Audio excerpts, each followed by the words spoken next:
Hi friends, welcome to கடாய் சமையல். இன்றைக்கி நம்ம ஒரு நான்வெஜ் காம்போ தான் பார்க்க போகிறோம். அரைச்சி வச்ச அயில மீன் குழம்பும் அதுக்கேற்ற மாதிரியான மீன் வறுவலும் தான் பார்க்க போகிறோம். ஆல்ரெடி நம்ம சேனலில் மீன் குழம்பு வீடியோ போட்டிருக்கோம். அதோட லிங்க்கையும் நான் டிஸ்கிரிப்ஷனில் கொடுக்குறேன், வேணுங்கிறவங்க செக் பண்ணி பார்த்துக்கோங்க. இப்போது நம்ம வீடியோக்குள்ளே போகிறதுக்கு முன்னாடி நம்ம சேனலை இப்போ தான் ஃபஸ்ட் டைம் பார்க்குறீங்கன்னா மறந்துடாமல் சப்ஸ்கிரைப் பண்ணிக்கோங்க. அப்படியே பக்கத்தில் உள்ள பெல் சிம்பளையும் கிளிக் பண்ணிக்கோங்க. இன்றைக்கி நான் மீன் வறுவல் செய்கிறதுக்காக ஒரு 1/2 கிலோ மீனை நல்லா சுத்தம் பண்ணிவிட்டு கழுவிட்டு எடுத்து வச்சுருக்கேன். இதில் மசாலாவை தடவி வச்சிடலாம். இது ஊறுறதுக்குள்ளே குழம்பு ரெடி பண்ணிடலாம். மீன் வறுவல் செய்கிறதுக்கு தேவையான மசாலா பார்த்துடலாம். 1 டீஸ்பூன் தனி மிளகாய் தூள், 1/2 டீஸ்பூன் மஞ்சள் தூள், 1 டீஸ்பூன் மிளகுத்தூள், கூடவே 1 டீஸ்பூன் குழம்பு மிளகாய் தூள், 1 டேபிள் ஸ்பூன் இஞ்சி பூண்டு பேஸ்ட் ஆட் பண்ணிக்கலாம். கூடவே இந்த மசாலாவுக்கு தேவையான அளவு உப்பு சேர்த்துக்கலாம். அடுத்ததாக ஒரு 1/2 லெமன் புழிஞ்சு விட்டுக்கலாம். இது கூட நம்ம கொஞ்சமாக தண்ணி தெளிச்சுட்டு அந்த மசாலாவை நல்லா கலந்து விட்டுக்கலாம். இந்த மாதிரி நல்லா கலந்து விட்டுக்கோங்க. இப்போது மசாலா நல்லா கலந்து விட்டாச்சு.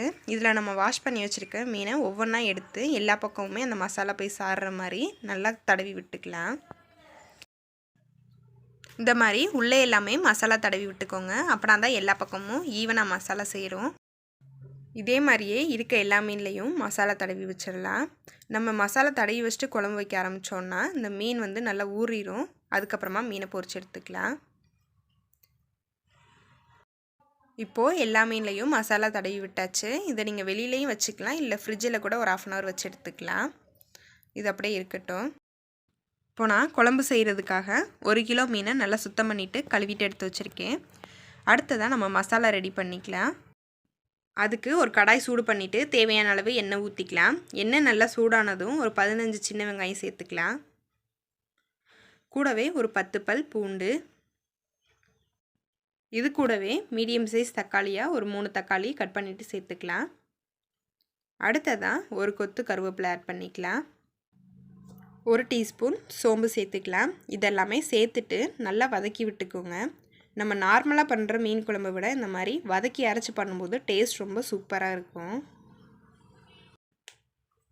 இப்போது நல்லா தக்காளி வெங்காயம் எல்லாமே வதங்கிருச்சு. இதை ஆற வச்சு ஒரு மிக்ஸி ஜாரில் சேர்த்துட்டு நல்லா பேஸ்ட் மாதிரி அரைச்சி எடுத்துக்கலாம். அடுத்ததான் மீன் குழம்பு செய்கிறதுக்காக ஒரு அகலமான பாத்திரமாக வச்சுக்கலாம். அதனால் சூடானதும் தேவையான அளவு எண்ணெய் ஊற்றிக்கோங்க. எண்ணெய் காஞ்சதும் 1 டீஸ்பூன் கடுகு, 1 டீஸ்பூன் வெந்தயம். வெந்தயம் கருகிராமல் பார்த்துக்கோங்க. கூடவே ஒரு கொத்து கருவேப்பிலை. இதெல்லாமே சேர்த்துட்டு ஒரு 10 சின்ன வெங்காயத்தை நீளமாக கட் பண்ணிவிட்டு சேர்த்துக்கலாம். கூடவே ஒரு 2 பச்சை மிளகாயை நல்லா கீறிட்டு சேர்த்துக்கோங்க. இதெல்லாமே சேர்த்துட்டு நல்லா வதக்கி விட்டுக்கலாம். வெங்காயம் நல்லா வதங்கிடுச்சு. இது கூட நம்ம அரைச்சி வச்சுருந்த மசாலாவையும் சேர்த்துக்கலாம். கூடவே ஒரு 3 டேபிள் ஸ்பூன் போல் குழம்பு மிளகாய் தூள் சேர்த்துக்கலாம். மீன் குழம்பு நல்லா காரமாக இருந்தால் தான் டேஸ்ட் ரொம்ப சூப்பராக இருக்கும். அடுத்ததாக 1 டீஸ்பூன் தனி மிளகாய் தூள், 1/4 டீஸ்பூன் மஞ்சள் தூள், கூடவே குழம்புக்கு தேவையான அளவு உப்பு போட்டுக்கலாம். உப்பு போட்டு அந்த மசாலாவை எல்லாமே மிக்ஸ் ஆகிற மாதிரி நல்லா கலந்து விட்டுக்கோங்க. நல்லா கலந்து விட்டுட்டு லோ ஃப்ளேமில் வச்சு அதோட பச்சை ஸ்மெல் போகிற வரைக்கும் கொதிக்க விடலாம். இப்போது மசாலா நல்லா கொதித்து ஓரங்களில் எண்ணெய் பிரிஞ்சு வர ஆரம்பிச்சிருச்சு. இந்த ஸ்டேஜில் பெரிய நெல்லிக்காய் சைஸ் அளவுக்கு புளியை ஊற வச்சு நல்லா கரைச்சிட்டு கூட சேர்த்துக்கிறேன்.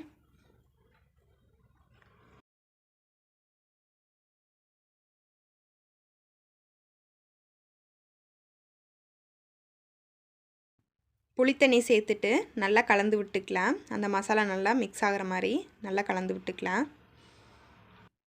அடுத்ததாக குழம்புக்கு தேவையான அளவு தண்ணி ஊற்றிக்கலாம். தண்ணி ஊற்றிட்டு ஒரு தடவை நல்லா கலந்து விட்டுக்கோங்க.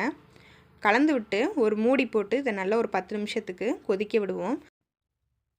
நல்லா குழம்பு கொதித்து வற்றி வரணும், அது வரைக்கும் வெயிட் பண்ணலாம். இப்போது குழம்பு நல்லா கொதிச்சிருச்சு.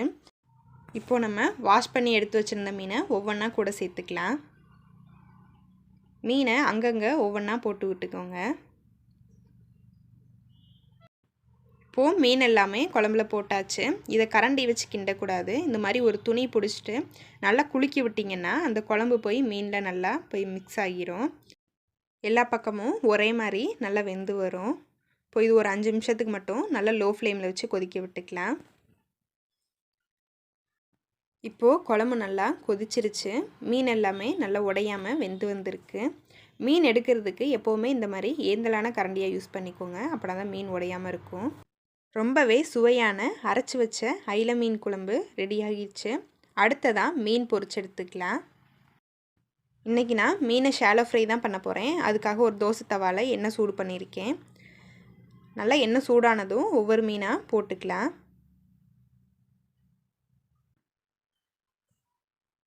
மீன் எல்லாமே போட்டதுக்கப்புறமா தோசை தவாவை இது மாதிரி ஒரு தடவை சுற்றி விட்டிங்கன்னா எல்லா பக்கமுமே அந்த எண்ணெய் போய் நல்லா மீன் ஒரே மாதிரி வேகும்.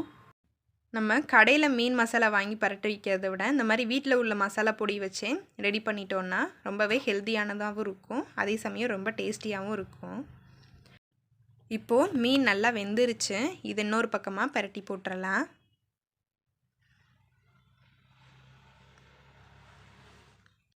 இன்னொரு பக்கமாக மீனை பரட்டி விட்டுட்டு 2 பக்கமுமே மீனை வேக வச்சு எடுத்துக்கலாம்.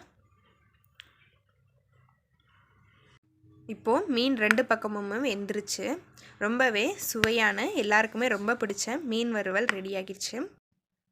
கண்டிப்பாக இதேமாரி ட்ரை பண்ணி பாருங்கள். ட்ரை பண்ணி பார்த்து எப்படி இருக்குங்கிறத கமெண்ட்ஸில் சொல்லுங்கள். இந்த வீடியோ பிடிச்சிருக்குன்னு நினைக்கிறேன். பிடிச்சிருந்தால் லைக் பண்ணுங்கள், ஷேர் பண்ணுங்கள்.